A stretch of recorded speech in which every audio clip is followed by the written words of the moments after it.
கணவன் மனைவிக்கான 5 விதிகள். இருவருக்கிடையில் முரண்பாடுகள் ஏற்படுகிற போது ஒருவர் கோபப்பட்டால் அடுத்தவர் அதனை ஏற்றுக்கொள்ளுங்கள்.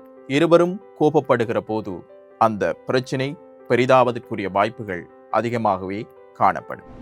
2வது விடயம், உங்கள் துணையின் கடந்த கால தவறை மீண்டும் மீண்டும் சுட்டிக்காட்டாதீர்கள். முடிந்தது முடிந்துவிட்டது. மீண்டும் அதை ஒரு தலைப்பாக்கி அதில் பிரச்சனைகள் ஏற்படுத்த வேண்டாம். 3வது விடயம், உங்கள் துணையிடத்தில் ஏதாவது குறை இருக்கிறது, அதனை நீங்கள் விமர்சனம் செய்கிறீர்கள் என்றால் அதனை அன்புடனும் வாஞ்சையுடனும் செய்து பழகுங்கள். நீங்கள் உங்களை எப்படி முன்வைக்கிறீர்களோ அதை பொறுத்தே அதற்கான விளைவும் கிடைக்கும். 4வது விடயம், ஏதாவது ஒரு தவறை செய்துவிட்டீர்கள் என்றால் அதனை ஒப்புக்கொள்ளுங்கள். மன்னிப்பு கேட்பதற்கு தயங்காதீர்கள். காரணம், உங்கள் ஈகோவை விட அந்த உறவு மேலானது. 5வது விடயம், ஒரு நாளைக்கு ஒரு முறையாவது ஒன்றாக உண்ணுங்கள். வாழ்த்துக்களை சொல்லுங்கள். அன்பாக பேசுங்கள். இதுதான் உங்கள் உறவை நீண்ட காலம் நீடிக்கச் செய்யும்.